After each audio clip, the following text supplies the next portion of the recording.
Ako ang inyong Lolo Pael. At ako naman si Kabanong. At ito ang aming kwento.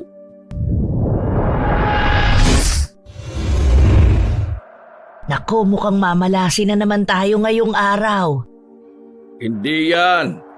Tingnan mo't maliwanag naman ang langit Umuulan siguro sa ibang parte ng Kamaynilaan pero dito sa atin, ayan at maliwalas Dumali ka na naman. Nung huling beses na sinabi mong hindi uulan, ayun at binagyo tayo. Oo nagkamali lang talaga ang radar ko nung araw na yon. Pero ngayon, siguradong sigurado ako na hindi uulan. Ay naku, basta. Maghahanap na tayo ng masisilungan ngayon pa lang Ayoko namang magpalipas ng magdamag na nangangatog sa sobrang lamig dahil basang-basa tayo. Tama si Inay, Tay. Mas makabubuting ligtas na tayo. Umulan man, at least nakasilong na itong kariton natin. Ibig sabihin, hindi na tayo pupunta dun sa may palengke kung saan maraming karton? Tay, sayang din yun. Pang-almusal na natin bukas yung kikitain sa mga karton na yun Sapat na ang kinita natin, Maymay. Makakatawid na tayo ng magdamag. May pangkape pa tayo bukas ng umaga. Huwag mo nang yakagin ng tatay mo at hindi yan marunong tumanggi. Inaalala lang naman ng anak mo yung kakainin natin bukas, Juana. Aanhin mo ang pagkain bukas kung pare-parehas na tayong inaanod ng baha, Aber. Nay naman, grabe naman kayo mag-isip. Ayan nga ho at tirik ang araw Hindi mo ba nakikita? Ayan at papunta na nga dito sa atin ang dilim. Ay nako, bahala kayong dalawa ng tatay mo. Basta kami nitong si Boy-Boy, hahanap na kami ng masisilungan. Teka muna. Saan naman namin kayo hahanapin pagkatapos namin magbenta ng karton? Aba problema nyo na yan. Gamitin mo yung radar mo. Sweetheart naman, didiskarte lang kami nitong anak mo. Mamaya pag-uwi namin dadalang ka na lang namin ng Loming Batangas. Di ba, paborito mo naman yon? Sus, nang uto ka pa. Siya, sige na. Doon kami sa village tutungo. Village? Yung malapit lang dito? Paano ka makakapasok doon may bantay doon sa gate? Di wag dumaan sa gate. Paano? Lilipad kayo nitong si Boy-Boy? Haba, wala pa akong nakikitang flying kariton sa tanang buhay ko. Hanggang mamaya itong kamao ko magfa-flying dyan sa mukha mo. Malamang doon kami sa likod dadaan. Alam mo yung bakanting lote sa gilid ng Wendy's? May shortcut doon papunta sa village. Alam ni Maymay yun dahil dati na kaming nagawi doon. Talaga? Ako lang yatang hindi nakakaalam nun Titira na pala kayo sa village hindi nyo malang ako isasama? Ay sus, ang drama. Pebrero ka nga talaga ipinanganak. O siya, sige na. Lumarga na kayo para hindi kayo abuti ng ulan. Hindi nga yan uulan. Tena nga, may anak. Baka mamaya maging drago na naman tong nanay nyo. Naiiling na lang ako't natatawa noon sa kakulitan ni Itay, Kabanong. Sanay na ako sa kanila ni Inay at aaminin ko na masaya ako sa pamilyang meron ako. Oo, mahirap lang kami pero kumpara sa iba, buo at ramdam ko ang pagmamahal sa amin ng aming mga magulang. Sa kalsada na kami nagkamalay ng kapatid kong si Maymay, Kabanong. At hindi ako magpapaka-ipokrito kung sasabihin ko na kontento na ako sa pamumuhay sa kalsada at nagpupulot ng basura ng iba para mabuhay. Napag-aaral naman kami ng mga magulang namin. Masasabi ko na hindi rin kami sumasala sa pagkain dahil madiskarte naman talaga sina Inay at Itay. Pero sa kaloob-looban ko, naroon pa rin ang piping kahilingan na sana meron din kaming permanenteng tahanan at inuuwian. Ang lugar na siyang magiging proteksyon namin sa init ng araw at lamig ng tag-ulan. Pero baka ganun nga talaga. Hindi mo pwedeng makuha ang lahat at matawag na perpekto ang buhay mo. Nasaan na kaya sina Itay at Maymay, Nay? Hay naku, Boy-Boy. Huwag mong pakaalalahanin ng Itay at kapatid mo. Baka mamaya sarap na sarap silang nakaupo sa karinderya at humihigop ng mainit na sabaw. Tapos ikaw parang pusang hindi mapaanak dyan. Hindi ka mapakali. Hindi ko po talaga maiwasang mag-alala, Inay. Ang lakas kasi ng ulan. Para ka namang bago ng bago sa tatay mo. Balat kalabaw nga yun at hindi na tinatabla ng lamig. Si Maymay naman kahit nung maliliit kayo, hindi nagkasakit ang batang yon. Halika nga rito, tulungan mo ko. Ilawan mo tong nilalatag ko. Ay, o nga po pala, Nay. May nabili po ako mga katol kanina. Magagamit natin dito yun. Oo, pwede naman. Pero mas maganda pa rin na may kulambu tayo. Lalo na at masukal dyan sa likod. Kahit papano, kung may ahas man na makisilong din dito, hindi tayo matutuklaw. Kung sa bagay, Nay, mas komportable din po ako matulog kapag may kulambu tayo.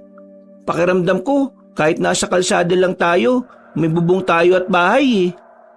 Hindi kumibo si Inay, pero tiningnan niya ako saka ngumiti. Pero kahit sa liwanag lang nadala ng kandila, kita ko sa mga mata niya ang lungkot. Bigla tuloy ako nakaramdam ng guilt. Hindi ko dapat sinabi ang bagay na yon. Sigurado ako, kung gaano ko hinihiling na magkaroon ng bahay, masigit pa doon ang kagustuhan ni Inay na maibigay yun sa amin. Isang nakabibinging katahimikan ang namagitan sa aming dalawa. Mabuti na lang at biglang dumating sina Itay at Maymay. Agad ko silang sinalubong ng tuyong pamunas. Hindi pala uulan, Tay, ah. May problema na yata ang antena ni Itay. Baka tulad niya nagkaedad na din kaya humina na ang sagap. Ay kayo talaga. Ako na naman ang nakita niyong asarin. Palibasa, hindi niyo mapikon ng inay niyo eh. Naku, nandamay ka na naman, Tay. Basta, Nay, si Itay lang ang paluin mo ha. Hindi kami damay dyan. Imposible. Hindi ako mapapalong ng nanay niyo dahil may pamintuan akong dala. Pamintuan daw? Tingnan niyo nga, wala naman tayong pintuan. Ay, oo nga pala. O edi, pasalubong. Sweetheart! Ang paborito mong Lomi Batangas. Ito naman sa'yo, Jetro, kanin at adobo. Ang dami kasing binigay na karton sa amin ng isang stall dun sa palengke. Bagong bukas lang sila. Parang mini grocery kaya ang dami talagang karton. May mga naiwan pa nga kami dun eh. Pinatabi na lang namin ni Itay kasi hindi na namin kaya. Pero bukas sigurado makukuha namin yun. Marami-raming pera na naman yun. Ito nga pala yung natira na nadiskarte namin ni Maymay. Itabi mo na yan. Bukas dadagdagan ko pa yan. Aba, mukhang malaki-laki nga ang pinera niyo ah. Sabi ko naman sa'yo eh, mabuti na lang pinilit ako nitong bunso mo.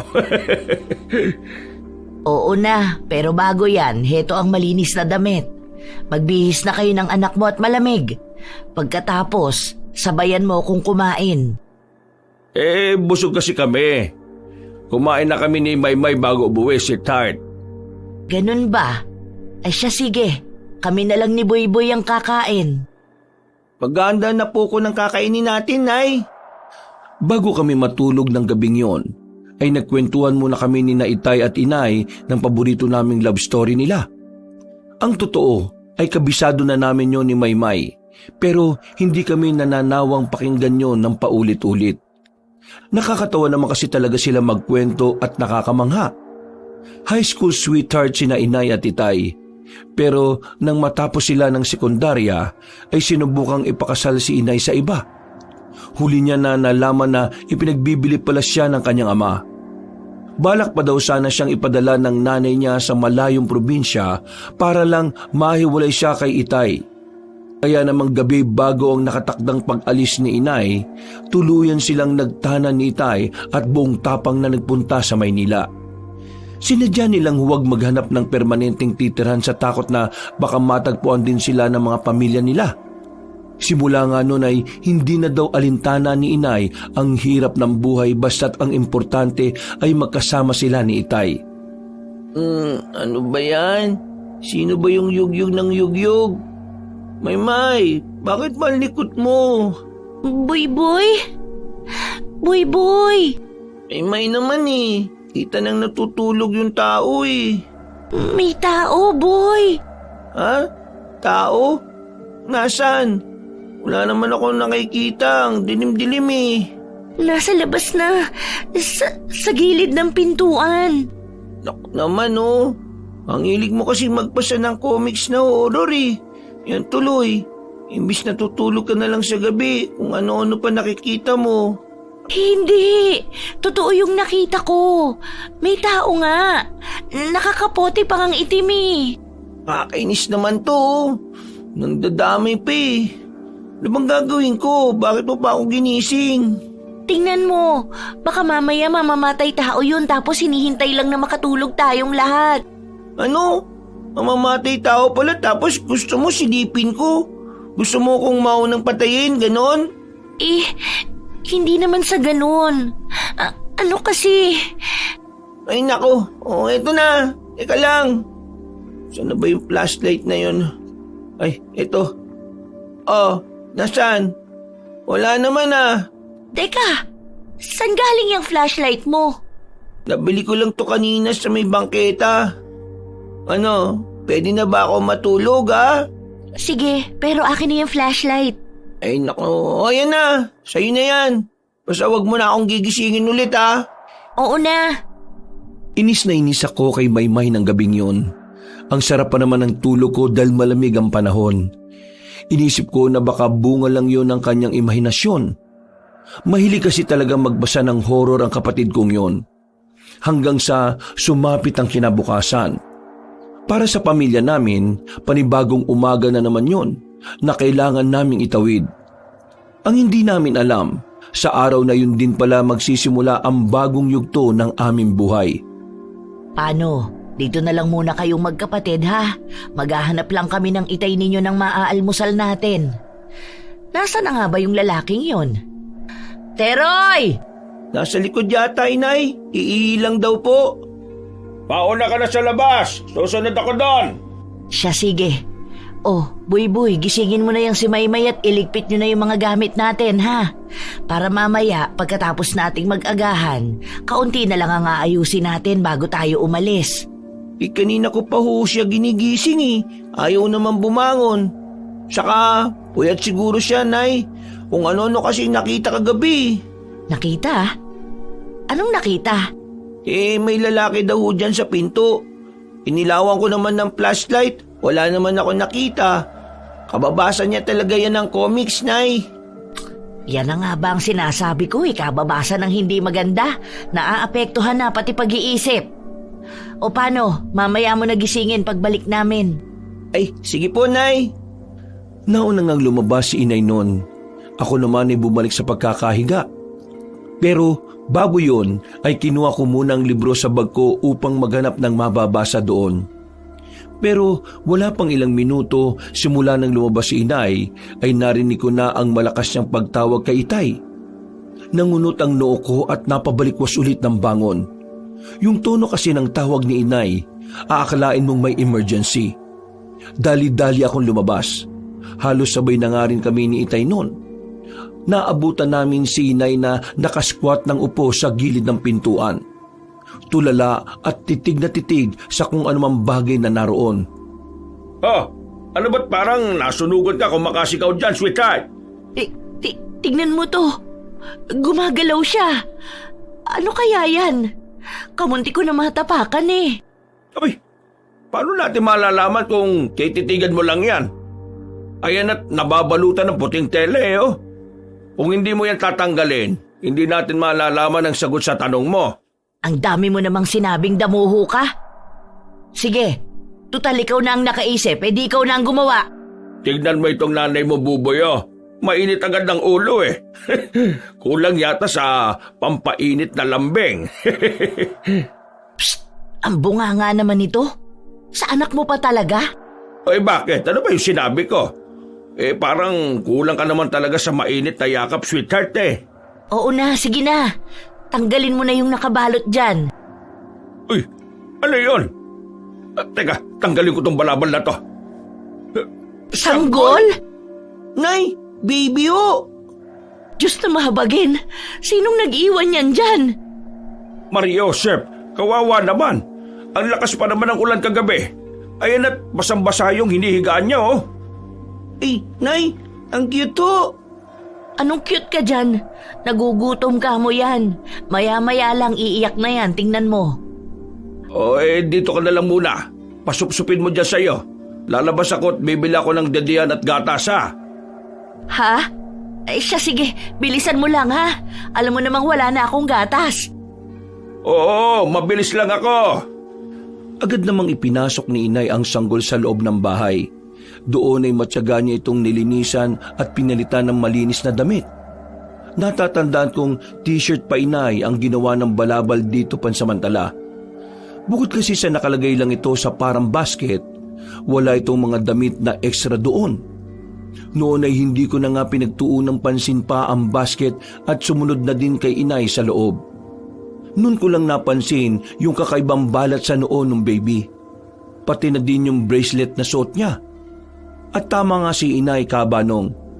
Maya-maya pa kasi ay pumalaho na ng iyak ang sanggol, kaya naman agad na itong pinagdede ni inay. Base sa nakita kong reaksyon ng sanggol, para talaga siyang gutom na gutom. Saka pa lang yung tuluyang kumalma at unti-unting nakatulog. Dahil bunso ako sa amin ni Maymay, pakiramdam ko ay may kung anong kumurot sa puso ko habang pinagmamasdan ang kawawang sanggol. Bigla ay ipinagpasalamat kong may mabuti kaming mga magulang. Naghihirap man kami at walang permanenteng bahay na matatawag, kailanman ay hindi ko naramdamang pinabayaan kami ni na inay at titay. Samantalang ang sanggol na yon, sa murang edad, ay inabandona at parang basurang itinapon lang sa kung saan. Hindi dapat kayo nagkukup-kup ng sanggol na hindi nyo alam kung saan nanggaling, inay. Ano ka ba naman, Maymay? Ikaw nga na ganyan nakalaki nangangailangan pa ng aruga ng magulang. Ito pa kayang sanggol na parang kapuputo lang ng pusod mula sa ina. Yun na nga ho, inay. Sarili niyang magulang itinapon siya. Bakit natin kukup-kupin? Mamaya may sa demonyo. Maymay, kung wala kang matinong sasabihin, mabuti pang itiko mo na lang yung bibig mo. Hindi nyo kasi ako naiintindihan Itay, Boy, hindi ba tama naman ako? Sa bagay na yan, anak. Pasensya ka na, ha? Kakampi mo ko, kaya lang parang mali na husgahan mo ang walang muwang na sanggol na ito. Ha? Grabe, hindi ako makapaniwala. Gusto ko lang naman na iligtas ang pamilya natin. Iligtas? Mula saan, Maymay? Sa sanggol? Ayan nga, at kahit husgahan mo ang pagkatao niya ni hindi niya maipagtanggol ang sarili niya. Bahala ho kayo, inay, itay. Basta ako, hindi niyo ako mapipilit na tanggapin ang batang yan. At sa palagay mo naman ipipilit ko sa'yo kung hindi mo gusto. Basta't manahimik ka lang at huwag magsalita ng kung ano-ano. Kapag may naghanap sa kanya, ibabalik natin siya. Tamang inay mo, anak. May dahilan marahil kung bakit siya napunta sa atin. Alam ng Diyos na mabubuti tayong tao. Kahit naghihirap tayo, hindi tayo kasing sama ng ilan. Sinadya ko manahimik na mga sandaling yon. Mag-aagahan na dapat kami, kaya lang ay nauwi pa sa diskusyon. Wala akong gustong kampihan sa kanila. Sa murang isip ko ay batid ko ng parehas naman silang may punto. Nakikita ko ang awa at pusong magulang kina inay at titay. Pero hindi ko rin may tatanggi na may kakaibang takot sa mga mata ng kapatid ko na hindi ko pwedeng baliwalain. Matapang naman si Maymay, kaya nga nakakapagtaka kung bakit parang may kinatatakutan siya ng sandaling yon. Nang masiguro ni inay na busog na ang sanggol, ay kami naman ni na Maymay at itay ang inasikaso niya. Tahimik na kami habang kumakain. Hanggang sa matapos kami ay dun palang muling nagsalita si inay. Dito na muna tayo pansamantala kahit 3 araw siguro. Baka bumalik ang may-ari ng sanggol. Sangayon ako sa iyo, sweetheart. Paano? Huwag ka na lang munang dumiskarte, ha? Ako nang bahala. Sasama ako sa inyo, tay. Wag na, boy. Baka kailanganin ka ng inay mo dito lalo na kapag gising na yung sanggol. Si Maymay na lang ang isasama ko. Ganun po ba? Sayang ko kasi makakatulong din sana yung mga mapupulot kong pangbenta. Huwag ka nang sumama, bantayan mo si inay. Ha? Sige. Basta uwian mo ko ng pasalubong, ha? Oo na, mukha ka talagang pagkain. Paano? Aalis na muna kami. Mag-iingat kayo rito, ha? Babalik kami bago manangalian. Baka mabilihan mo ng diaper itong bata kahit ilang piraso lang para hindi mabasaan ng ihi niya mga sapin natin sa higaan.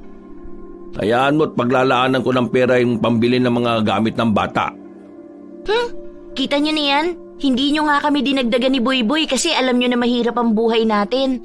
Tapos biglang may darating na sanggol at magpapaampon sa atin ng ganun-ganun lang? Maymay, anak, subukan mo na lang munang intindihin. Huwag kang magalala. Sisiguruhin namin ng nanay niyo na hindi kayo maapektuhan. Sa pamilya namin, Kabanong, hindi naman talaga kami pinagbabawalan ni na inay at itay na magsalita tungkol sa nararamdaman namin. Yun nga lang ang lagi nilang bilin, dapat ay alam din namin ang hangganan namin. Hindi pwedeng magsasalita kami ng nakakabastos na sa kanila. Marunong pa rin dapat kaming magkontrol at isipin ng maraming beses ang isang bagay bago lalabas sa bibig namin. Inay, sa palagay ko, natatakot lang si Maymay. Sa palagay mo? Saan naman siya matatakot? Ay, hindi ko po alam eh.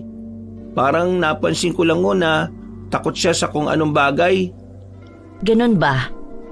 Hayaan mo, kakausapin ko na lang siya ng malumanay. Mas mabuti pa nga Nay. Ang alam ko naman, mabait si Maymay sa mga bata kasi yung mga kasama namin na namumulot ng kalakal, madalas niyang tinutulungan at binibigyan ng sobra sa kalakal niya. Kaya nga nagtataka ko bakit parang ayaw niya ho dyan kay baby. Ay, o nga po pala Nay. Ano po ipapangalan natin sa kanya? Pangalan? Oo nga ano? Sa palagay mo pwede natin siya bigyan ng pangalan? Siguro ho. Kasi nasa atin siya. Kung di natin siya bibigyan ng pangalan, anong itatawag natin sa kanya? Sa bagay. Sige, mag-iisip ako. Pwede ho bang ako magpangalan sa kanya, Nay? Oo naman. Ano bang nasa isip mo? Gustong-gusto ko po kasi yung pangalan na Sofia. Parang ang ganda-ganda eh. Bagay naman po sa kanya kasi tingnan niyo, mamula-mula ang balat niya tapos ang ganda-ganda pa niya. Sofia. Aba, magandang pangalan nga ah. Sige, simula ngayon, siya na si Piyang. Piyang? Piyang o, Inay? Oo. Di ba Sofia ang pangalan niya? Di Piyang ang palayaw. Ay, yun lang. Buti na lang maganda yung pangalan na ibinigay ko sa iyo, Baby Piyang. Kahit mantot yung palayaw mo. At least, maganda naman ang pangalan mo, di ba? Hoy, anong maantot ka dyan? Maganda nga eh. Piyang-piyang. Nako, ayan na nga. Dinoble na din ang tawag sa iyo. Ay, nako, pagpasensya mo na si Inay ha. Mahilig talaga siyang magdoble-doble ng tawag eh. Rico, ngayon naman, bakit niyo ako inampasapit? Mabuti lang yan sa'yo. Maiging at nakadapa ka na. Kaliit-liit pa ni Piyang eh, sinisiraan mo na ako agad. Totoo naman po yung sinabi ko na eh. Oh, Inay, ayoko na po ha. Masakit yan. Talagang masasaktan ka. Hala sige, tumayo ka dyan at magsaing ka bago kita haplitin ulit nitong sanga ng bayabas. Mamaya lang eh, nandito na ang itay at ate mo. Mag-aalauna na nang dumating sina Itay at Maymay. May dala na nga si Itay noon na isang malaking balot ng diaper pang baby. Bukod doon ay may isang lata pang gatas na kasama. Gulat na gulat kami ni Inay kung saan galing ang pinambili niya noon. Kahit anong isip ko kasi ay alam kong hindi kakasya ang pagbebentahan ng kalakal.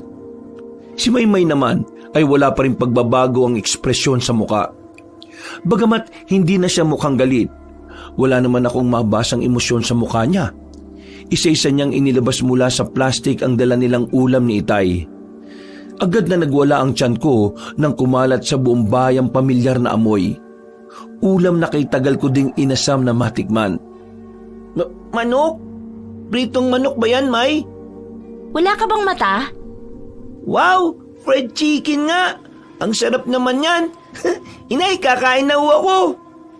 Manong magsandok ka na nang sabay-sabay tayong makakain. Maigi pa nga habang tulog ang bata. Siya ang ating Piyang, Teroy. Piyang? Aba, magandang pangalan. ikaw bang nagpangalan sa kanya, sweetheart?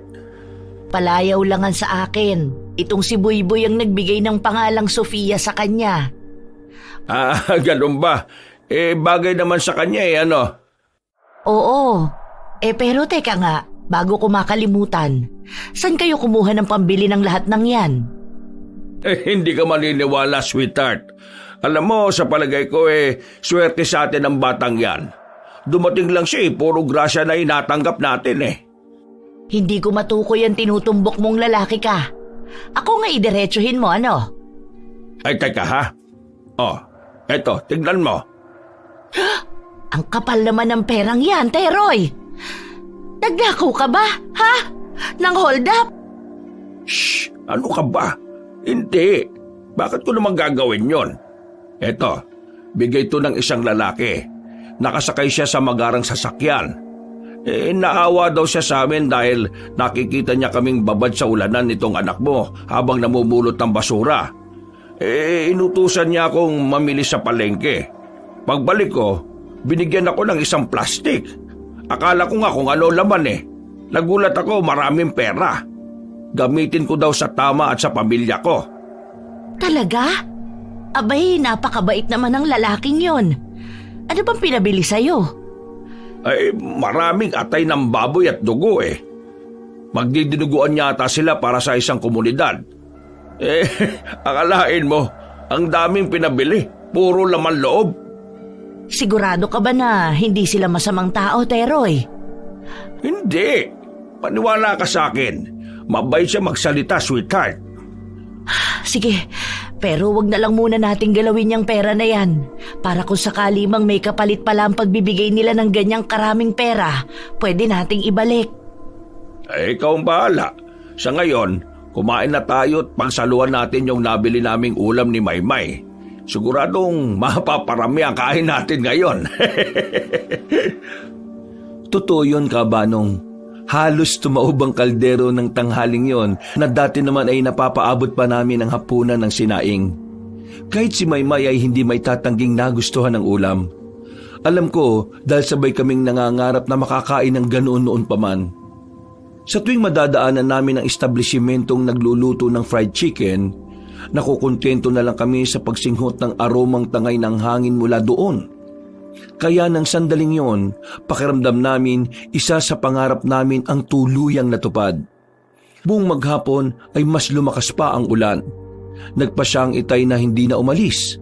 Sa halip ay inayos na lang namin pansamantala ang pintuan ng abandonadong bahay na yon. Tay, bakit kaya ang tahimik ng lugar ng mga mayayaman, no?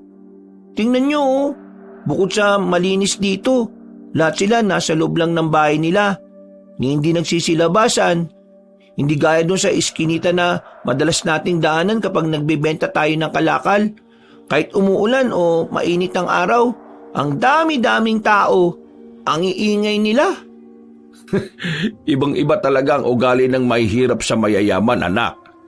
Ikaw ba? Anong mas gusto mo? Mas gusto ko yung ugali ng mayayaman, Itay. Hindi sila nakikialam sa buhay ng iba. Hindi gaya dun sa iskinita, maraming mayayabang. Akala mo sa kanila yung daan Ikaw talaga. Kaya magsikap ka para sa ganitong lugar mo maitira yung magiging pamilya mo. Walang ingay, walang nagbuburahan, at malayo sa masasamang impluwensya.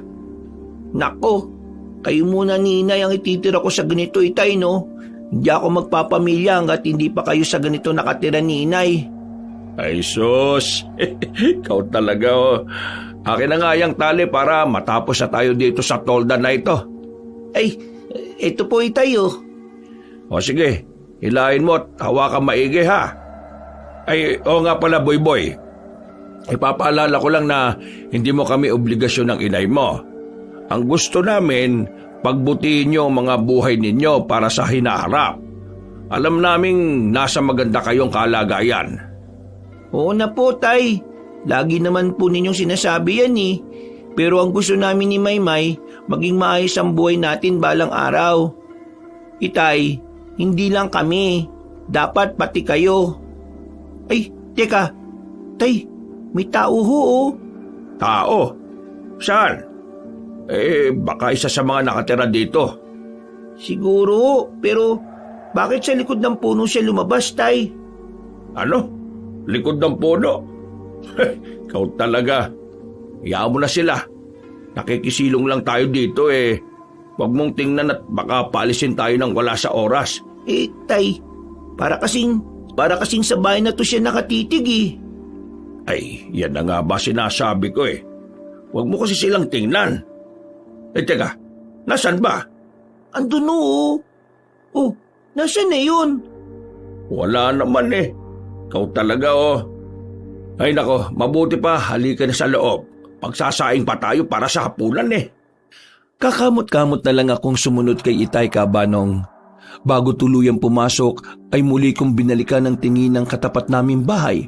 Doon nga ay nakita ko muli ang lalaking nakakapote ng itim. Sinubukan ko siyang kilalanin pero hindi ko magawa. Natatakpan kasi ang mukha niya dahil sa suot niyang hood sa ulo. Nakita ko siyang naglakad ulit pabalik sa malaking puno bago tuluyang naglaho doon. Kinabahan ako, Kabanong. Ewan ko ba pero pakiramdam ko may hindi normal sa kanya. Kalaunan ay ipinili ko na lang ang ulo at hindi na yon inintindi pa. Hindi ko kasi ugaling mag-isip ng kung ano-anong bagay lalo na kung ikatatakot ko lang yon. Nang lumatag na ang dilim ay nakaiga na rin kami at nagpapahinga. Pipikit-pikit na sanang mata ko nang bigla na lang umiyak si Piyang. Shhh! Ano bang problema ng Piyang na yan? Halika, kakargahin kita ha. Hindi kaya nagugutom ang bata, sweetheart? Ano ka ba naman, Teroy? Nakita mo kakapadede ko pa lang eh. Malinis na rin naman siya dahil pinalitan ko ng diaper. Baka nilalamig. Kung yakapin mo kaya siya sa dibdib mo, hindi ba't ganun yung mga sanggol? Eto na nga, kahit malamig nagsando ako para maramdaman niya ang balat ko. Teka, Teroy. Teroy, madali ka! Tingnan mo nga kung namamalikmata lang ako. Bakit? Anong meron? Yung noon niya, parang nakita kong kumislap sandali. Parang nagliliwanag na hindi ko mawari. Nagliliwanag yung noo? Paano mangyayari yun? Hindi ko nga alam eh.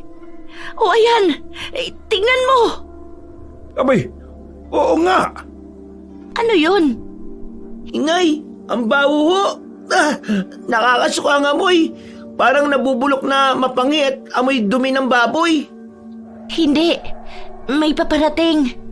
May paparating, Inay, Itay. Nang biglang may ingay kaming narinig mula sa likuran ng bahay. Malakas ang ulan pero dinig namin ang mga nag-uunahang yabag. Paikot-ikot yun sa amin na sinasabayan pa ng mayat-mayang hagok ng animoy baboy. Nakiramdam kami. Ungot pa din ng ungot si Piyang noon. Pakiramdam ko ay tulad namin natatakot din siya. Halos mapasigaw naman ako nang bigla na lang may malamig na palad ang humawak sa braso ko. Si Maymay pala. Nang tingnan ko siya ay baka sa mukha niya ang pag-aalala at takot. Gayunpaman ay naroon pa din ang natural niyang tapang. Tatayo sana siya nang pigilan siya ni Itay. Sinabihan niya kaming huwag iwanan si Inay at Piyang. Ay Diyos ko, nanginginig ang bata, Teroy. Ano? Teka, huwag kayong lalabas dyan sa kulambo at titingnan ko kung anong mga yon. Asan ba yung ita ko, sweetheart? Nandiyan sa kariton, nasa dating lalagyan mo. Ano bang pinaplano mo, ha? Hindi maganda ang pakiramdam ko sa ingay na yun eh. Baka kung ano yung mga yun na bigla na lang pumasok dito. Kailangan natin maging handa. Ano ba kasi ang mga yun? Kailan pa nagkaroon ng galang baboy sa lugar na ito? Inay, Itay, ang baho ho. Naamoy niyo ba? Siguradong sa kanila yung galing. Bakit hindi ho tayo humingi ng tulong? Ayan at may kapitbahay naman tayo sa harapan. Ako nang hihingi ng tulong. Dito lang kayo. Teroy, mag-iingat ka. Baka mabangis na baboy ang nasa labas. Marahan ang naging paglalakad ni Itay papuntang pintuan nang bigla na lang yung lumagabog ng ilang beses. Malalakas na animoy binabayo ng kung sino mang nasa labas. Nakakapagtaka noon na parang walang nakakarinig. May katapat naman kaming kapitbahay at sobrang lapit lang ng bahay nila. Talantado ka! Sige! Pumasok ka dito ng tagpasi ko yung leg mo! Hindi mo malalapitan ang pamilya ko! Dada ka muna sa bangkay ka! Isang mahina ngunit galit na angin ng kung anong nilalang sa labas ang pumuno sa loob ng bahay na yon. Halos umurong lahat ng pwedeng umurong sa akin noon, Kabanong. Nininervyos talaga ako at pakiramdam ko ay nagiinit ang buong mukha ko dahil sa takot. Bukod sa sigaw ni Itay at nakakatakot na angil ng kung anong hayop sa labas, dinig na dinig ko din ang malakas na lagabog ng dibdib ko ng sandaling yon. Bigla ay napadasal ako ng kung anuman ang pinagdaraanan namin ng sandaling yon, sana ay hindi kami pabayaan ng Diyos. Panginoong Mahabagin, bakit hindi sila tumitigil? Ano bang mga yan, Teroy? Bakit dumami pa yata sila? Masisira na ang pintuan. Anong gagawin natin? Basta dyan lang kayo. Hindi ko kayo pababayaan. Yan na nga ba sinasabi ko eh. May sa demonyo ang batang yan, inay. Yang sanggol na yan ang pinupuntahan ng mga halimaw na yan dito. Pwede ba, Maymay? Nagagawa mo pang husgahan ng sanggol sa ganitong sitwasyon? Bakit pa kasi bulag na bulag kayo sa katotohanan, inay? Ako lang ba ang nakakakita ng totoo rito? Sinabi kong manahimik ka na! Namalayan na lang namin na nasa loob na ng bahay ang dalawang malaking baboy na kulay itim. Halos walang kumikibo sa amin noon. Nakikipagtitigan lang kami sa namumulang mga mata ng mga baboy. Nakikiramdam sa gagawin nilang pag-atake. Nang walang ano-ano'y bigla na lang tumayo si Maymay.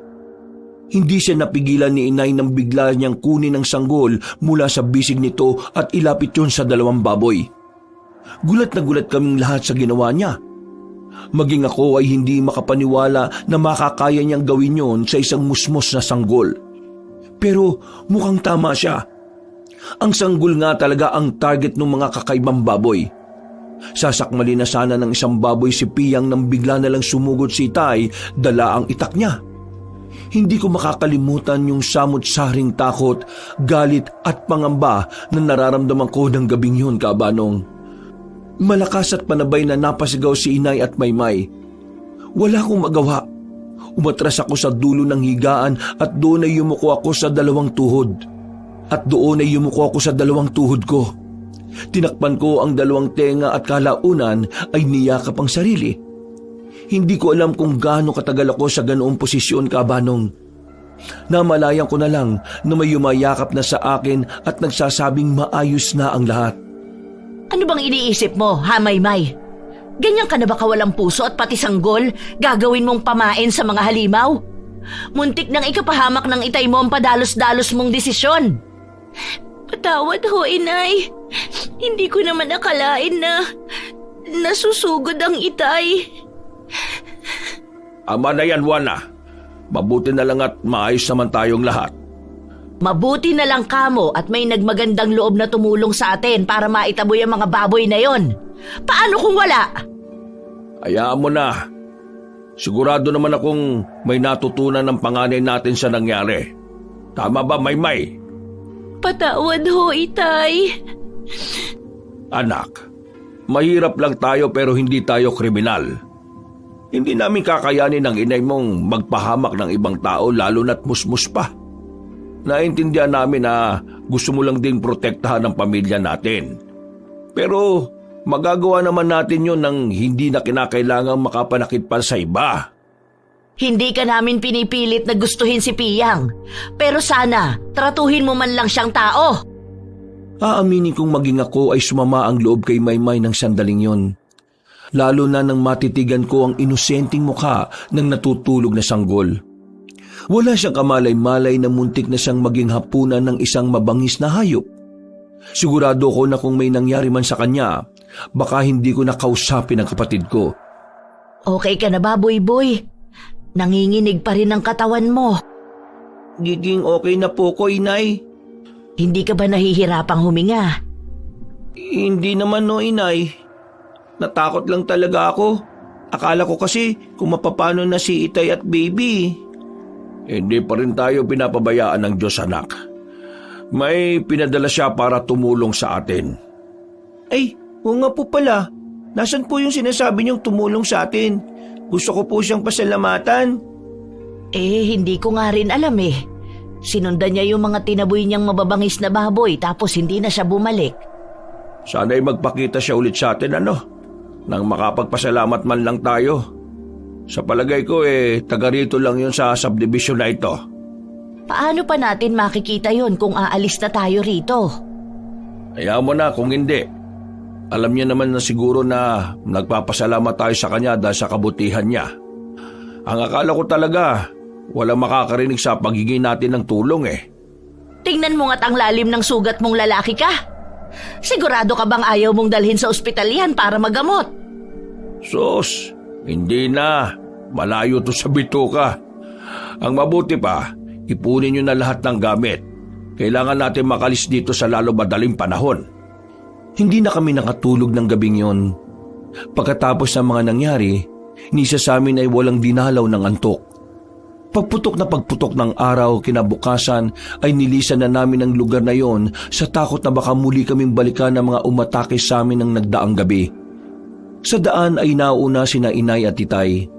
Tulak-tulak nila ang kariton kung saan komportable at safe na natutulog si Piyang. Habang kami naman ni Maymay ay nahuhuli. Wala kaming imikan.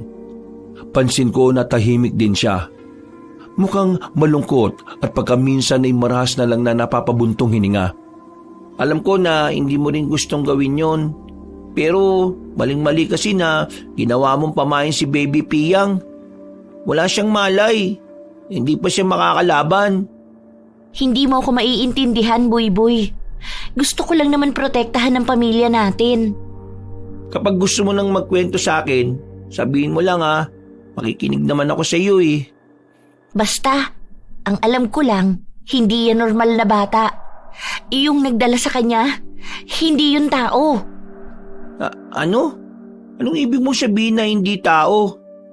Teka, nakita mo yung nagdala kay Piyang? Pero hindi na umimik si Maymay. Napansin ko na umiiwas siya ng tingin sa akin at parang naging aligaga ang mga mata. Sinundan ko ang tinitingnan niya pero wala namang ibang tao sa paligid. Ramdam ko na may tinatago sa amin ang kapatid ko. At kung ano man yon, isa lang ang nasisiguro ko. Hindi yun madali para kay Maymay pero pinipili niyang suluhin sa takot na walang maniniwala sa kanya. Ay nako, hindi mo kailangang suluhin yan, Maymay. Pamilya tayo, no?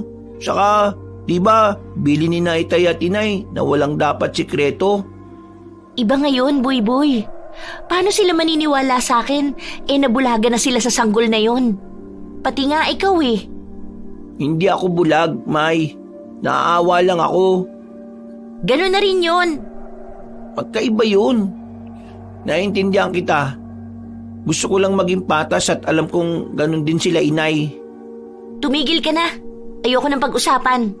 Gagawin ko na lang ang makakaya ko para protektahan ng pamilya natin laban sa mga alagad ng dilim na yun.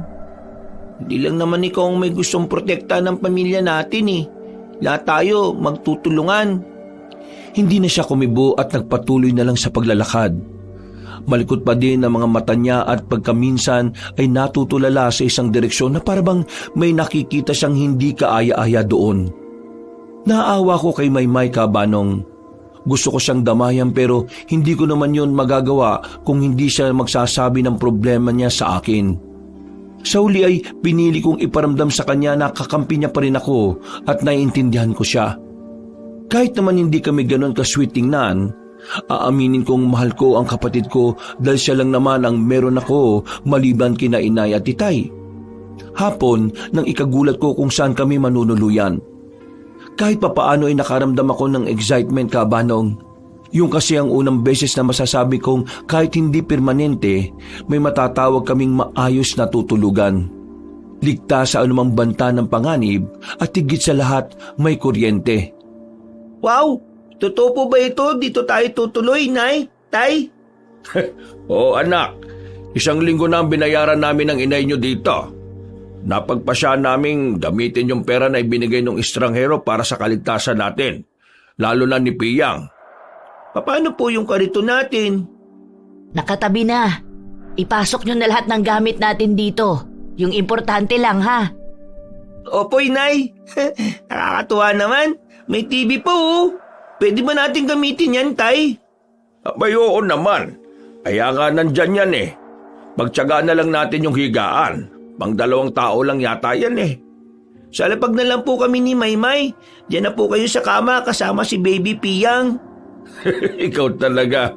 Advance ka palagi mag-isip. Paano? Tulungan mo na akong ipasok dito yung mga gamit natin. Maymay, halika, tumulong ka ha. Oho, Itay. Sa daan ay hindi ko maiwasang kulitin si Maymay. Hindi ko kasi mapigilan ng saya na nararamdaman ko. Pero hindi tulad ng dati na sasabayan niya ang kakulitan ko. Nang sandaling yon ay naiirita siya. Kung hindi niya ako babaliwalain, titingnan naman niya ako ng masama o hindi kaya ay hahampasin niya ang daliri kong sumusundot sa tagiliran niya. Tumigil ka na nga, Boy.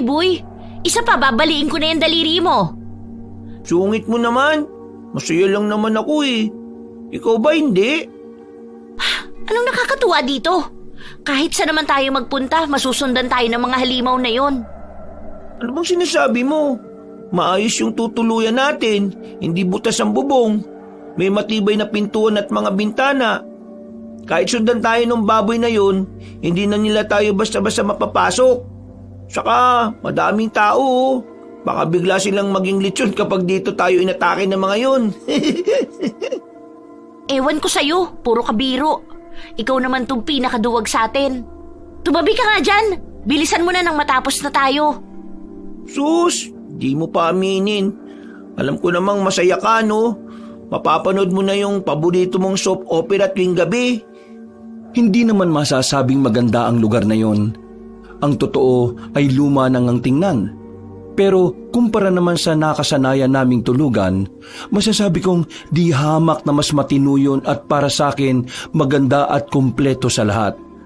Hindi na namin kinailangan tumakbo sa gasolinahan kapag kinakailangan naming maligo o magbawas dahil may sariling banyo sa loob ng kwarto. Hindi na din namin kailangan kumain sa karinderya para lang makanood ng TV ng libre kahit ilang minuto lang dahil may sarili din yung TV. Mga bagay na matatawag ko ng luho para sa musmus kong kaisipan noon. Tay, nakikita mo po ba yung lalaki sa may di kalayuan? Ha? Lalaki? Sino? Saan? Andun oo, nakatayo sa katapat na establishmento. Nasaan na ba? Natakpan nun ng dumaang sasakyan. Parang siya yung lalaki na nakita ko kahapon habang nag-aayos tayo ng trapal dun sa sirambahay sa may subdivision eh. Talaga? Nasaan ba?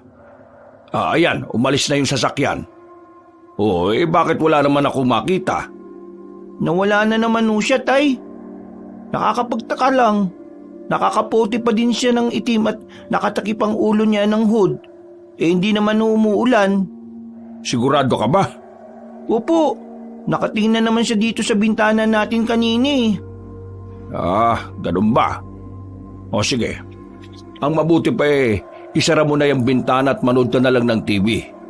Ako nang bahalang tumingin kung may kahina-hinalang umaaligid dito sa bahay natin. Sige po, Tay.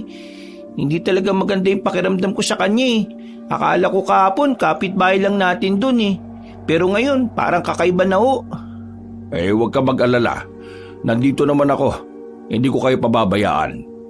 O sige na, bantayan mo yan si Piyang at mag-aasikaso naman kami ng inay nyo ng ilulutong pagkain.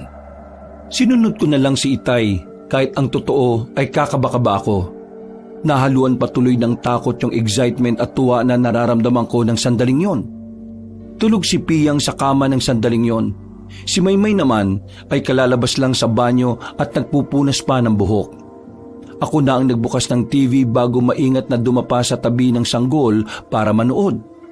Hanggang sa hindi namin namalayan ng oras dahil sa pinapanood namin. Madilim na nang muling bumuhos ang malakas na ulan. Sinabayan pa yon ng malalakas na kulog at kidlat. Naku, magigising na yata siya. Maymay, pakitingin mo lang siya oh. Tatawagin ko lang si Inay at Itay ah. Uy! Ano ba? Oo na, bilisan mo lang ah. Oo, doon lang naman sila sa labas nagluto eh. Bawal daw kasi dito dahil uling ang gamit natin. Baka magising siya eh. Kung pumupunta ka na kaya? Ito na nga.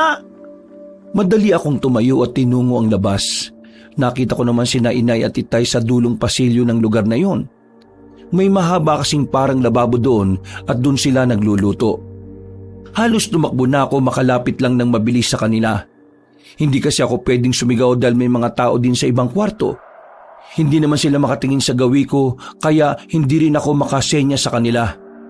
Inay, magigising na yata si Piyang. Umuungot kanina eh. Tatapikin mo lang ng dahan-dahan o kaya padededehin. Hindi ba biniling ko na sa'yo kanina? Nay, natatakot to kasi ako. Baka umiyak. Oo nga naman. Alam mo naman yung bunso nating itong si Boy-Boy eh. Anong alam niya sa sanggol? Iniwan mo pa siya kay Maymay? Diyos ko naman, Boy-Boy! Mabuti pa puntahan mo na, sweetheart. Ako nang bahala dito. Sige na, sandali lang naman ito eh. Matatapos na din. Siya, sige. Ito na lang ang dadalhin ko dahil luto naman na din itong kanin. Isunod mo na lang yung ulam, ha? Oo na. Utusan mo na ding magsandok ng kanin yung anak mo para lumamig na, ha? Kakain na tayo pagpasok ko. Kahit may bitbit na mainit at medyo mabigat na bagay, ay bakas pa din kay inay ang pagmamadali. Malalaki ang hakbang niya kaya mabilis naman naming narating ang kwarto. Pero isang nakakagimbal na tanawin ang bumulaga sa amin ni inay pagbukas namin sa pintuan. Wala kasi doon si Maymay at ang sanggol. Mabilis na nilipag ni inay ang hawak niyang kaldero sa kapuno ng pag-aalalang naghanap. Ako naman ay sandaling nagloading habang nakatayo pa din sa pintuan. Paano'y dalawang mabalasik at namumulang mga mata ang nakita kong sumilip sa saradong bintana. May itim na kamay at matutulis na kukuding pilit na pumapasok sa bakanteng lalagyan ng jealousy. Gusto kong sumigaw sa takot, Kabanong, pero parang nalulun ko ang sarili kong dila. Hindi rin ako makagalaw dahil parang ipinako ang mga paa ko sa lapag. Para kong hihimatayin doon sa takot lalo na kapag muling sumisilip yung nakakakilabot na mga mata. Kahit ngayong naaalala ko yung muli ay kinikilabutan pa rin ako. Isa yun sa trauma ko na hindi ko na magagawang kalimutan kahit kailan, Kabanong. Boy-Boy! Tay, may tunoo. Ha? Teka, saan bang... Maymay! Diyos ko po! Nasaan ang batang yun at si Piyang? Maymay! Anong nangyayari? Nawawala ba sila, ha? Hindi ko alam kung nasan sila. Hindi naman natin sila nakitang lumabas ng kwartong ito. Boy-Boy, magsalita ka nga. Nasaan ang ate mo at si Piyang? Ano bang tinuturo mo sa bintana? Ha? Balugang may malaking mata! May baluga! Ano yun, ha? Alimaw! Alimaw siya, Tay! Siya yung kumuha kina Maymay at Piyang! Ano? Ano bang sinasabi ninyo, ha? Natahimik at napatigil sa pagsasalita si inay nang tuluyan niyang makita kung ano ang nasa labas ng bintana. Kalaunan ay pumainlan lang sa loob ng kwarto ang malakas at nakakatakot na sigaw ng nilalang. Pagbuka nito ng bunganga ay natanaw namin ang matutulis nitong mga ngipin. Pero hindi ko inaasahan ang susunod na ginawa ni Itay. Habang umaangil at nakanganga ang halimaw ay sinabuyan niya ng asin ang bibig nito. Kitang-kita ko kung papaano yun umusok. Habang yung angil niyang galit na galit ay dagling napalitan ng angil ng pagtangis. Mabilis itong kumilos na animoy hindi magkandaugaga kung paano papawiin ang sakit na nararamdaman. Hanggang sa tuluyan siyang mawala sa tapat ng bintana. Saka pa lang kami nakahinga na maluwag. Pero para makasigurong ligtas na kami ay buong tapang na sumilip si Itay sa bintana at sinigurong wala na ang kung anumang nilalang sa paligid. Maya-maya ay may narinig silang malakas na iyak ng sanggol. Si Piyang! Iyak ni Piyang yun, hindi ba? Oo, tama ka. Nandito lang yung iyak niya. Pero, nasaan sila? Maymay! Maymay! Wala na yung halimaw. Pwede na kayong lumabas ni Piyang. Alam kong nandyan ka lang at pinoprotektahan mo siya. Sa ilalim ng higaan. Naroon sila. Doon ko naririnig ang iyak. Oo nga, tama ka. Oh, ayan na si Piyang. Maymay, anak. Wala na ho ba yung halimaw na gustong makapasok dito, Itay? Wala na anak. Anong ginagawa niyo dyan sa silong? Naisip ko po kasi kapag may nangyari sa kanya, baka ilagay niyo na naman ang sarili niyo sa panganib. Kaya heto, prinotektahan ko na lang siya mula sa halimaw na yun. Kahit kagagaling sa nakakakilabot na senaryo ay kusang gumuhit ang ngiti sa labi ko. May parte ng isip ko ang nagpapasalamat pa dahil iniwan ko si Piyang kay Maymay. Nang sandaling yon ay umaasa ko na yun na ang simula para maging malapit sila ng kapatid ko. Samantala, agad namang sinarhan ni Itay ang butas sa bintana. Inalayo din namin ang higaan mula doon. Kahit pare-parehas pa din kaming puno ng takot at kalituhan sa mga nangyayari, pinilit naming kumain ng gabing yon. Ang akala ko, Kabanong, dahil may maayos na kaming tutulugan ay magiging mahimbing na ang tulog ko. Pero hindi. Bawat kaluskos o kaunting ingay lang ay nagigising ako at nanginginig. Yun na nga yata ang tinatawag nilang trauma. Hanggang sa napansin kong parang hindi rin mapakali si Maymay. Hindi ka rin makatulog? Paano ako makakatulog? Ang daming nakapaligid sa atin. Ano? Anong nakapaligid? Nakita mo? Hindi ko kailangan makita, Boy. Simula ng kupkupinin na Itay at Inay ang sanggol na yon, dumating na rin sila. At dumarami pa. Hindi kita maintindihan, Maymay. Mga nilalang sila ng dilim. Alam ko dahil sobrang bigat ng enerhiya nila. Sukang-suka ko.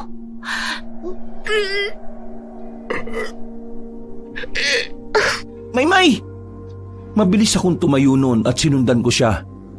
Hinaplas ko ang likuran niya dahil nagsusuka talaga siya. Mula sa kusina ay napansin kong unti-unting natatanggal yung karton na hinarang ni Itay sa butas ng bintana. Tila may kung anong kumukutkot doon. Panabay na nanlaki ang mga mata at bibig ko. Namalayan ko na lang na nilapitan na yun ni Maymay at hinagisa ng asin. Hindi ko alam kung anong oras na yun. Basta ang alam ko, malakas pa din ang ulan, kulog at kidlat. Sina Inay at Itay ay mukhang nahihimbing naman. Gayon din ang sanggol. Bago mahiga ay naisipan kong silipin si Piyang. Malungkot akong napangiti. Aminin ko man o hindi ay nagdududa na din talaga ako sa tunay na pinagmula ng sanggol. Babalik na sana ako sa higaan nang bigla na lang may kumalabog ng malakas sa bubungan. Kasabay noon ay nagising si Piyang at napansin ko ring parang kumislap ang noon niya. Eksakto kung saan naroon ang kakaibang balat. Nandyan na naman sila. Ano bang kababalaghan nito, Teroy? Diyos ko, hindi na natapos. Hindi ko rin alam, sweetheart. Mabuti pa tingnan ko. Hindi, dito ka na lang. Munti ka na mapahamak nung nakaraang gabi. Hindi naman siguro makakapasok dito kung ano man yung nasa bubungan na yan. Tama ho si Inay, Itay. Saka marami naman hong nanunuluyan din dito. Imposibleng hindi nila marinig yan. Inay, yung noo ni Piyang parang... Hindi! Nagliliwanag! Anong nangyayari? Kasabay noon ay may magkakasunod na angil na mga nilalang sa bubong at labas ng bintana na sinundan pa ng alulong na mga aso ang narinig namin. Nakapagtataka din dahil bukod sa mga ingay na yon, wala kaming naririnig na ingay mula sa mga kapitbahay namin dun. Hanggang sa tila may nagkagulo na sa bubong. Parang mga pusang nag-aaway. Ganun na ganun ang kalabugan nila. Naghabulan at tila mga nasasaktang mga angil. Hanggang sa tuluyang yung huminto ulit. Nang tahimik na ay sakalang kami binitiwan ni na Inay at Itay. Makakayakap kasi kami noon sa ibabaw ng higaan nila. Hihinga pa lang sana kami ng maluwag, pero sa gulat namin ay bigla na lang may kung anong mahabang bagay ang pumasok sa butas ng bintana. May itim na tila maninipis na tali. Saka ko napagtantong buhok pala yon nang mahawakan ko na habang pinipigilan yung hatakin si Inay. Dumiretso kasi yun ng palupot sa mga bisig ni Inay na nakahawak kay Piyang. Maya-maya pa ay may isa pang mahabang bagay ang pumasok ulit at umikot naman sa paa ng sanggol. Hindi! Anong bagay ba to? Buhok! Buhok yan, Itay! Mag-iingat kayo! Hawakan niyo maigi! Huwag niyong bibitiwan ang inay ninyo! May kukuhain lang ako! Maymay, si Piyang, hindi ko na siya kayang hawakan. Tulungan mo ko. Mabibitawan ko na siya, anak. Maymay, ako na kay inay. Kunin mo si Piyang, bilis! Akin na ho siya, inay. Itay! Bilisan niyo ho! Hindi na namin kaya! Sobrang lakas niya! Lumakas ang pag-iyak ni Piyang dahil sa mga nangyayari. Shh! Huwag kang matakot, ha? Hindi kita bibitiwan. Buwisit kang buhok ka. Teka. Oo nga, tama. Tingnan natin kung hindi ka umalis, buwisit ka. Maymay, ano yan? Lighter? Anong gagawin mo? Ano pa? Kung nakakagalaw ang bagay na to, ibig sabihin may pakiramdam din yan. Tingnan natin kung hanggang saan ka tatagal buwisit kang buhok ka. Hetong sayo! Pero hindi agad nasunog yung buhok na gumagalaw at humahaba. Para yung may sariling proteksyon. Kahit nang subukan ni Itay na kutsilyuhin, guntingin at kahit gamitan pa ng itak, tumatalbog lang ang mga yon, Kabanong. Desperado na kaming lahat. Nagdurugo na din kasi yung pinagkakapitan ng buhok sa braso ni Inay at sa binti ni Piyang. Nang biglang kuhain ni Itay yung pinagsawsawan namin ng ulam. Toyo yun na may kalamansi at sili. Ibinuhos niya yun sa buhok. Saka lang namin yung nakitang umusok. Muling kumuha si Itay ng kalamansi. Piniga niya yun sa palad niya saka inihawak sa buhok. Umusok yun at naglabas ang nakakasulasok na amoy. Kasabay noon na isang malakas na angin mula sa labas ang pumailan lang. Naalis ang pagkakakapit noon kina Inay at Piyang pero muling may pumalit na mas makapal pang buhok. Sa pagkakataong yon ay hindi na namin alam kung ano ang gagawin. Tuluyan nung napaikutan ng sanggol at naagaw sa amin. Hindi! Si Piyang! Anak ng... Teka, babawiin ko siya! Itay, wag na ho! Itay, huwag kayong lalabas! Ano ba kayong dalawa, ha? Kapatid niyo yon! Hayaan niyo nga ako! Inay, si Itay! Bakit hindi niyo man lang pinigilan? Kilala ko ang tatay ninyo, Maymay. Hindi yan napipigilan. Pero baka mapahamak ho siya. Itay, pakiusap. Itigil niyo na ho ang paghihiwa sa kalamansi na yan. Isipin niyo naman kami. Kailangan din namin kayo. Kung sakaling sa inyo mangyari ang bagay na yon, naniniwala ko na may isang tao din ang magsasakripisyo ng sarili niyang buhay para iligtas kayo. Kaya tumabi ka, Maymay. Umalis ka sa pintuan. Hindi ako aalis dito, Itay. Natahimik lang kami nang biglang tumahimik sa labas. Nawala ang malakas na iyak ni Piyang, maging ang mga kakaibang angil. Ang totoo ay kinakabahan kami. Nakikiramdam sa mga susunod na mangyayari. Sa likod ng isip ko noon, kahit masakit isipin, ay inakala ko na natangay na si Piyang ng kung anumang halimaw na yon. Umiiyak na ako nang sabay-sabay kaming napasigaw dahil biglang may kumatok sa pintuan. Malalakas yun at sunod-sunod. Nahintakotang napatras si Maymay mula doon. Si Itay naman ay buong tapang na lumapit sa pintuan. Kahit sinesenyasan namin siyang huwag yung buksan ay hindi siya nakinig sa amin. Hinawakan niya ng maigpit sa kanang kamay ang itak saka unti-unting pinihit ang seradura. Nakaamba ng itak ni Itay nang mapagbuksan ang nakatayong bulto. Hawak noon sa mga braso si Piyang. Piyang? Sino ka? Ikaw? Pakiusap. Pwede bang pakikuha ng sanggol? Ha? Oo naman. Akin na si Piyang. Maraming salamat. Itay, nawala siya ng malay. Teka, duguan ang ulo niya. Wala! Sweetheart, madali ka! Kunin mo si Piyang at tutulungan ko ang binatang ito na maipasok sa kwarto natin. Dali! Ano? Pero Itay! Boy, tulungan mo ang Itay mo. Ikaw naman, Maymay, ayusin mo ang higaan. Bilis! Ho! Kumilos ka na! Oo, Inay. Itinatago ko lang ang nararamdaman kong kaba ng gabing yun, Kabanong. Kahit nanginginig ang katawan ko ay pinilit kong makalapit kay Itay upang tulungan siya. Hindi ako pwedeng magkamali. Siya yung lalaking madalas kong nakikitang nakatitig sa bahay. Yun na yun ang suot niya. Pero kung totoo ang hinala namin na iniligtas niya si Piyang laban sa mga halimaw, mali ang hinala ko na masama siyang tao. Ang isiping yun na lang ang tuluyang nagpakalma sa akin kahit sa likod ng isipan ko alam kong may kakaiba sa kanya. Paano natin siya magagamot, Nay? Wala tayong kahit ano dito para sa sugat. Bahala na. Basta't ang importante, malinisan ang sugat niya at mapigil sa pagdurugo. May kape naman dyan. Yan na lang siguro muna ang ilagay natin sa sugat niya. Tama ka. Ako na ang maglalagay nito sa sugat niya pagkatapos yung linisin.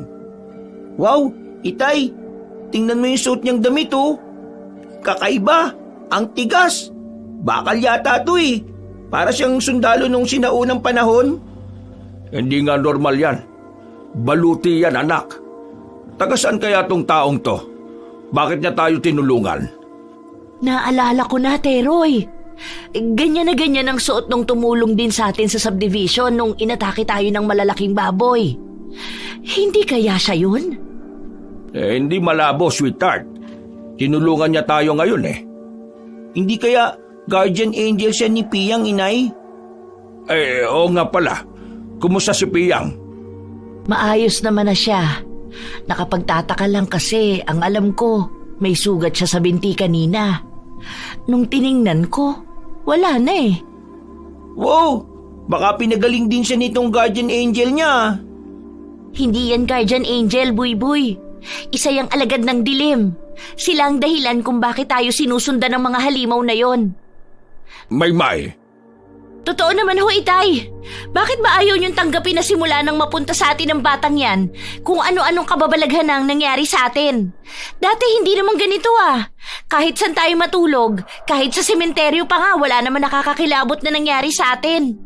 Ako lang ba talagang nakakakita ng mga nangyayari? O ayaw niyo lang ho tanggapin? Maymay, hindi kami tanga ng Itay ninyo. Alam namin kung ano ang sinasabi mo. Kung ganon, bakit patuloy niyong pinoprotektahan ng batang yan? Isasakripisyo niyo pa ang buhay niyo para sa kanya? Paano naman kami ni Buy-Buy? Malalaki na kayo, Maymay. Matatapang kayo at madiskarte sa buhay. Sadyang hindi ganun kasama mga magulang niyo para abandonahin ang sanggol sa ikalawang pagkakataon. Itinapon na nga siya ng mga magulang niya eh. Iiwan pa ba natin siya? Pasensya na kayo kung nadadamay kayo, ha? Siguro, mas makakabuti kung dadalhin na lang natin sa simbahan si Piyang. Kung magiging maayos ang sitwasyon doon, baka iwanan na lang natin siya sa bahay ampunan ng mga madre ang nag-aalaga. Bahala na. Basta't ang kailangan naming siguruhin ang Itay ninyo, ligtas siya sa pag-iiwanan natin sa kanya. Sa ngayon, pwede bang magtiis na lang muna tayo at magtulungan? Nagkatinginan kami ni Maymay. Sa unang pagkakataon ay nakita ko ang kapayapaan sa mukha ng kapatid ko. Maging ako, yun ang nararamdaman. Malungkot man pero sa palagay ko, ayun na din ang pinakamainam na solusyon. Buong magdamag ay wala nang gumambala sa amin. Naalimpungatan lang ako nang maramdaman ko ang parang may mga matang nakatitig sa akin. Pagdilat ko ay hindi nga ako nagkamali. Nasa paanan namin yung lalaking sugatan. Nakatayo at mataman lang na nakatitig sa amin. Napasigaw pa nga ako dahil sa gulat. Nakatalokbong na naman kasi ang ulo niya ng hood ng suot niyang kulay itim na kapa. Gising ka na pala, iho. Kumusta pakiramdam mo? Maayos na ho. Pasensya na, naabala ko yata yung tulog niyo. Nako, hindi naman. Ang totoo inaantay nga talaga kitang magkamalay. Nakaidip lang ako. Teka, yung sugat mo parang nasa na? Gumaling na ho. Ano ka mo? Paano nangyari yun sariwa pa yung kanina? Ganun ho talaga. Sa oras na makapagpahinga ko, kusa na rin ho yung gagaling. Ha? Ganun ba? Oo nga pala, nagugutom ka ba? Hindi ho. Nauuhaw? Hindi rin ho. Maraming salamat ho. Kung ganun baka pwede na kitang makausap tungkol sa ginawa mong pagtatanggol sa amin. Maraming salamat nga pala. Hindi niyo kailangan magpasalamat sa akin. Ako dapat ang gumagawa niyan dahil sa ginawa niyong pagkupkup at pag-alaga sa anak ko. Anak mo?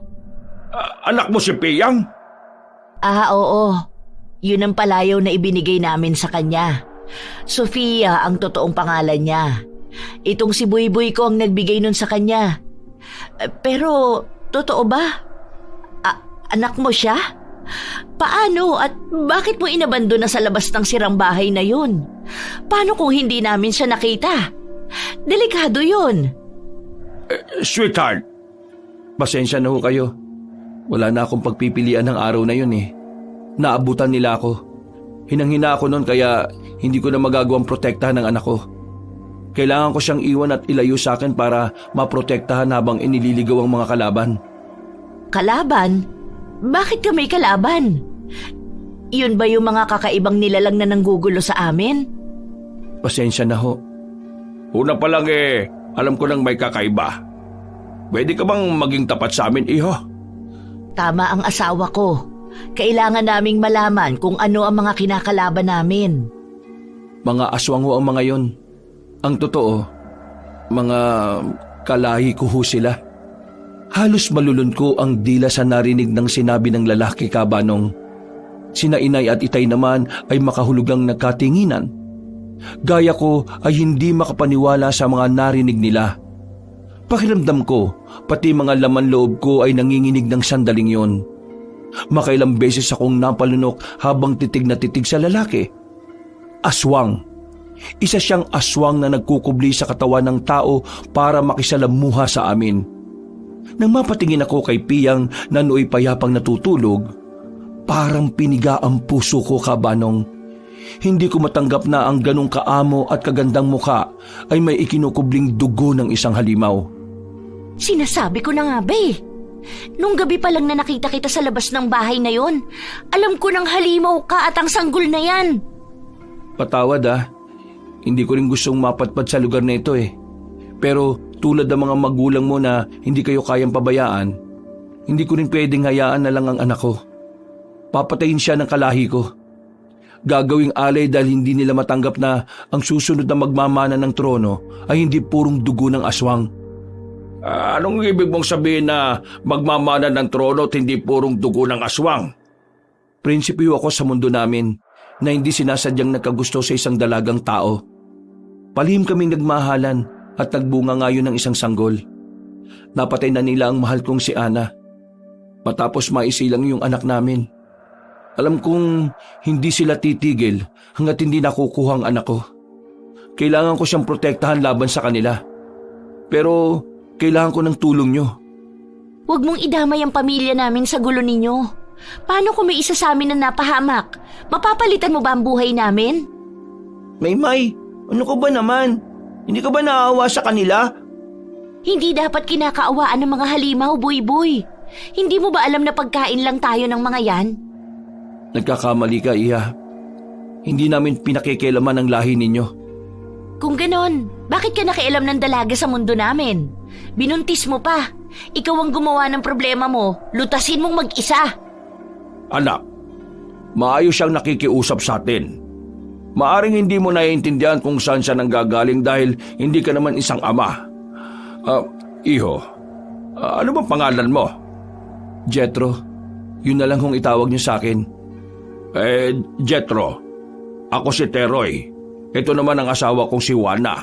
Si Buyboy ang bunso kong anak at si Maymay ang panganay namin. Ikinagagalak ko makilala kayong lahat. Maraming salamat to at sa kabila ng katotohanan tungkol sa amin ng anak ko, hindi kayo natakot. Ay, kung alam mo lang, iniisip na lang namin itong asawa ko na matatapos din ang panggagambala ng mga yun sa amin. Kaya lang mukhang hindi ka agad-agad Huwag ko kayo mag-alala. Gagawin ko ang lahat ng makakaya ko basta maprotektahan ko lang kayo. Sa ngayon, kailangan ko lang munang panahon. Pipilitin kong kumbinsin ang aking ama. Alam kong nasolsulan lang siya ng tiyuhin ko Walang problema sa amin, Jetro. Ang kailangan ko lang matibay-tibay na proteksyon. O kaya safe na lugar para sa amin. Nabanggit mo rin lang na mga aswang kayo. Marami naman siguro akong mahahanap na panlaban sa mga kalahibong yon. Abay, sikat na sikat kayo sa mga kwentong bayan. Ay, Diyos ko. Hindi pa rin ako makapaniwala sa mga nangyayari. Ang akala ko sa telebisyon lang nangyayari yung mga ganito eh. Hindi nagpaabot ng liwanag si Kuya Jethro doon at umalis na din. Pero bago yon, may sinabi siya sa aming ligtas na lugar kung saan kami pwedeng manatili pansamantala. Pero hindi tulad ng naunang plano, hindi na itinuloy ni na Inay at Titay ang pananatili sa lugar na yon ng 1 linggo. Kinaumagahan lang ay muli kaming naglakbay papunta sa lugar na pinag-usapan ni na Itay at Kuya Jethro. Seryoso ho ba kayo, Inay, Itay? Iiwanan talaga natin dito itong kariton? Wala tayong magagawa, Maymay. Hindi naman pwedeng isakay yan sa bus. Bakit ba kasi kayo naniniwala sa lalaking yun? Isa ho siyang halimaw. Hindi kayo dapat nagtitiwala sa kanya. May, pakiusap naman anak. Kahit ngayon lang pabayaan mo kami magdesisyon ng inay mo. Itay, itong karito na ho ang naging tahanan natin. Bakit basta na lang natin iiwanan dito to? Paano kung mawala yung mga gamit natin dyan? Sinisiguro ko sa yung hindi mawawala ang mga yan, ha? Ligtas dito. Kung maiwan na lang kaya ako dito para bantayan itong karito natin. Hihintayin ko na lang na... Hindi pwede, Maymay. Sige na, kunin mo na lahat ng importanteng gamit na gusto mong kuhanin. Sasama ka sa amin, walang maiiwan dito. Walang nagawa si Maymay kung hindi ang sumunod kay Inay. Iba na kasi ang tono ni Inay noon. Mas istrikto pa siya kay Itay at aaminin kong mas nakakatakot siyang magalit. Ramdam ko ang pagtutol sa bawat kilos ng kapatid ko. Sinubukan ko siyang lapitan at pagaanin ng loob pero nainis lang din siya sa akin. Ang totoo ay hindi ako sanay na may samaan ng loob ang bawat isa sa amin, Kabanong. Hindi kasi talaga yun nangyayari noon. At si Maymay, sa edad na 15 ay talagang marunong siyang mga tuwiran at ipaglaban ang para sa kanya ay alam niyang tama. Hindi naman kalayuan mula sa pinanggalingan namin ang bayan kung saan kami bumaba. Mabundok nga lang ang lugar na yon at isa sa mga bundok doon ang inakyat namin. Hindi naman kataasan at narating namin ang tinutukoy ni Kuya Jethro na isang treehouse. Doon ay kumpleto na ang mga gamit. Nakita rin namin ang ilan sa mga sandatang panlaban sa mga aswang. Totoo nga. Nakakalungkot lang at hindi na nila nagawang tirahan ang lugar na ito. Nakakapanghinayang. Pinagandaan talaga nilang dalawang pamumuhay malayo sa kanya-kanya nilang pamilya, no? Parang tayo, sweetheart. Nga lang sina Jethro at Ana sadyang hindi pinalad. Nakakalungkot na kwento ng pag-ibig. Ay, sinabi mo pa. Hindi bale. Siguruhin na lang natin na magkakasama ang mag-ama kahit wala na si Ana. Lalo na itong si Piyang. Dapat lumaki siya sa isang masaya at ligtas na paligid. Matibay ang bahay na yon, Kabanong. Tunay na nakakamangha. Gawa sa makakapal at hindi basta-bastang kahoy. Sa isip ko noon, ayun na ang pinakaligtas na lugar para sa amin. Pero nagkamali ako.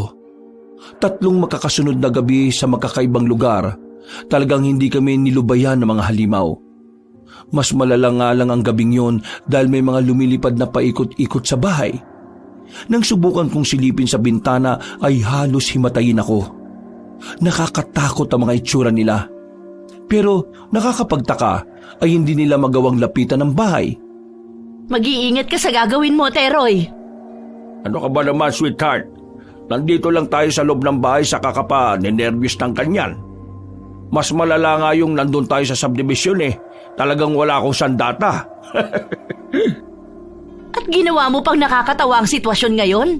Ayan at nagkalat sila sa labas. Ninenervyos ako dahil sobrang taas ng bahay na to. Paano kung... Hindi tayo mapapano. Maniwala ka, ha? O kayo, bilisan niyo ang pagbabalat ng bawang. Itay, gusto kong gamitin itong tirador. Akin na lang mo ito, ha? Aba, kaya mo ba? Kailangan mong buksan ng bintana para gamitin yan. Kaya ko, Itay. Huy, sigurado ka ba sa sinasabi mo? Sinabi na ngang oo eh. Oras na para lumaban tayo. Ha? Saan ka naman humugot ng tapang mo, ha? Kay Kuya Jethro, ang angas niya kaya. Sus, kaya pala halos maihika nung malaman mong aswang siya. Hindi ikaw nga yung galit na galit eh. Ano ba kayong dalawa? Nagagawa niyo pa talagang magtalo? Tayo na ho, inay, sa loob ng kwarto. Kaya na nila Itayan at Buyboy. Tama ang anak mo, sweetheart. Kami na dito, sige na. Nang maisuot ni Itay yung magiging proteksyon niya sa katawan, lumabas na siya dala ang buntot pagi. Ako naman ay ginamit ang tirador. Yung bawang ang ginawa kong pinakabala saka ako tumapat sa bintana. Tinarget ko yung mga palipad-lipad na animoy malalaking paniki doon. May ilang beses na wala akong natamaan. Pero nang may isa akong masapol ay nakita kong halos mangisa yun sa ere bago nahulog. Hindi ko inaasahan ang sumunod na nangyari. Biglang sumugod yung mga kasamahan niya. Mabuti na lang at mabilis kong naisara yung bintana. Nga lang ay naiwan ko si Itay sa labas. Sa ilang sandali ay para akong naniga sa kinatatayuan ko. Susunod sana ako kay Itay at lalabas ako pero mabilis niya akong pinigil.